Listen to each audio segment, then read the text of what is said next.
Париж по праву называют туристической Меккой. Достопримечательности французской столицы, будь то Эйфелева башня, Елисейские поля или Лувр, мы знаем чуть ли не с детства. А что же нам известно о туристических маршрутах соседних стран?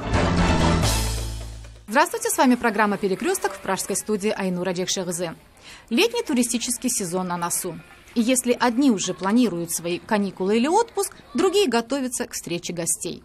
По официальным данным, в прошлом году Узбекистан посетило почти 2 миллиона иностранцев. Это почти на 20% больше, чем годом ранее. Предположительно, из них 600 тысяч туристы. Подтвердить или опровергнуть официальную статистику сложно. Однако и власти, и наблюдатели сходятся в одном. Туристический потенциал жемчужины Востока гораздо выше, чем в настоящее время. Отметим, основные пункты Великого Шелкового пути, города Самарканд, Бухара, Хива и Шахризабз, включены в список всемирного наследия ЮНЕСКО. Увидеть творения великих зодчих Востока приезжают в основном туристы из дальнего зарубежья. Но в силу некоторых причин, в том числе из-за визового режима с некоторыми соседями, гостей из Центральной Азии здесь очень мало. По словам представителя одной из ташкентских турфирм, если они и отправляют туристов в соседние страны, то это, как правило, иностранные граждане. А узбекистанцам выехать, например, в тот же Туркменистан, Кыргызстан или Таджикистан, очень трудно. Прежде всего, из-за необходимости проходить перед выездом массу громоздких формальных процедур. Туркменистан, пожалуй, самая закрытая страна региона. Иностранные граждане из-за трудностей получения визы много не приезжают. Виза нужна и для жителей остальных 4 стран региона. По постановлению президента Туркменистана в 2007 году началась строиться национальная туристическая зона Аваза. По официальным данным, на ее строительство было затрачено около $2 миллиардов. На сегодняшний день из запланированных 60 отелей построены 8. Аваза может принять около 3500 людей. Основной сезон в Авазе начинается в июне и продолжается до конца августа. Но цены для местного населения являются очень высокими. А вот казахстанцев, наверное, можно назвать самым путешествующим народом из 5 республик. Но, опять же, они предпочитают дальние страны. Правда, из-за девальвации тенге приходится экономить. Например, летом многие любят ездить в Турцию, а зимой, значит, любят выезжать в Юго-Восточную Азию. Туроператоры в своей деятельности развивают преимущественно выездной туризм. Хотя в Казахстане есть замечательные горнолыжные курорты, живописные озера, исторические памятники. Свободную нишу пытается заполнить комплекс Табаган, горнолыжный курорт близ Алматы. Зимой здесь катаются на лыжах, сноубордах. Весной и летом курорт предлагает туристам конные прогулки, катание на горных велосипедах, водно-оздоровительные процедуры.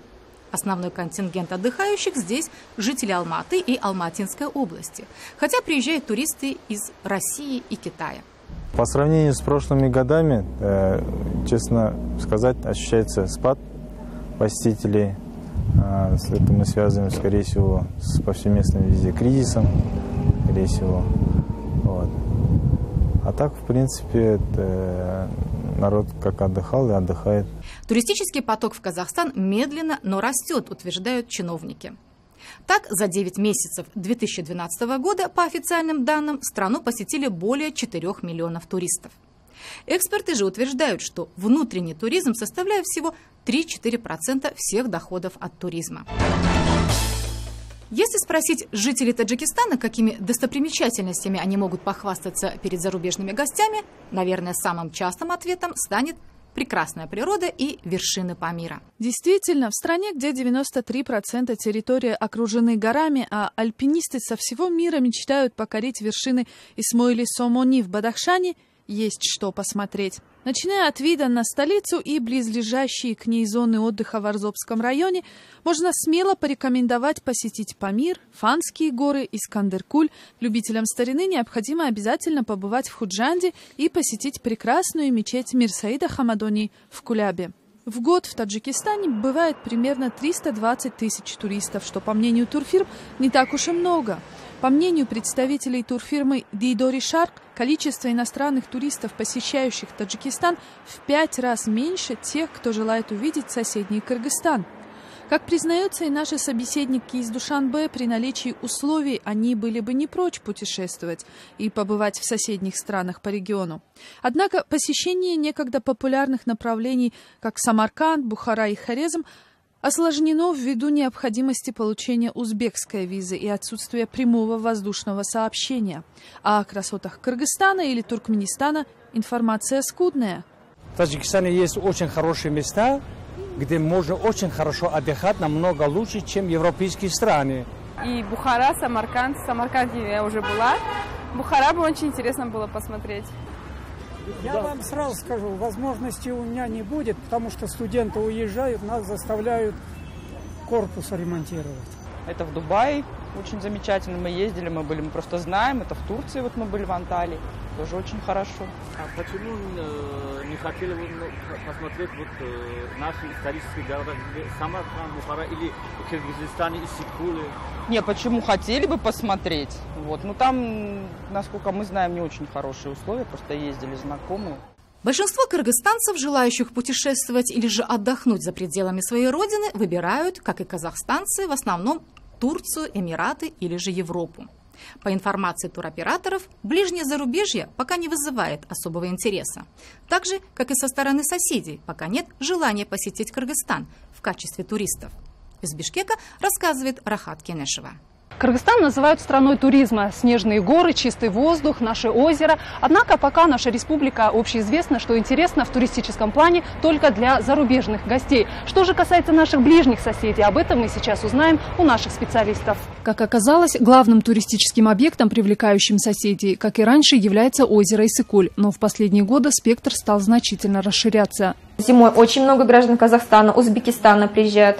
В этом году очень много граждан Таджикистана приезжали к нам на горнолыжные тоже базы. Сейчас очень много, получается, с Узбекистана приезжают на кумысолечение. Из Европы и других дальних стран в Кыргызстан едут в основном на экотуризм. Однако желающих посмотреть на горы, на образ жизни кочевников среди приезжающих из ближнего зарубежья практически нет, говорят туроператоры. Иностранцам именно интересно узнать, как жить в Джайло, на лошадях, подняться в горы или пешком. Это у казахов тоже есть. То есть интересы немножко другие. По словам же экспертов, туристический потенциал Кыргызстана используется пока не в должной мере. Вопросы с границами, да, то есть это погранпропуска. То есть во время, скажем, того же летнего сезона, чтобы границы были открыты, да, чтобы люди, те, которые посещали, чтобы им было приятно даже проходить ту же самую таможню. Самый главный фактор – это, конечно, стабильность в стране.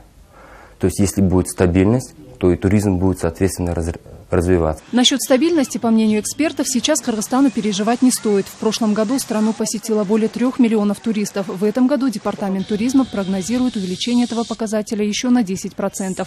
Рахат Кенешева, Улан Асаналиев специально для «Перекрестка» из Бишкека. Великий шелковый путь веками способствовал развитию торговли, играл большую роль в укреплении экономических и культурных связей. Сегодня это один из привлекательных туристических маршрутов. Но, к сожалению, не для жителей стран, по которому и проходила древняя караванная дорога.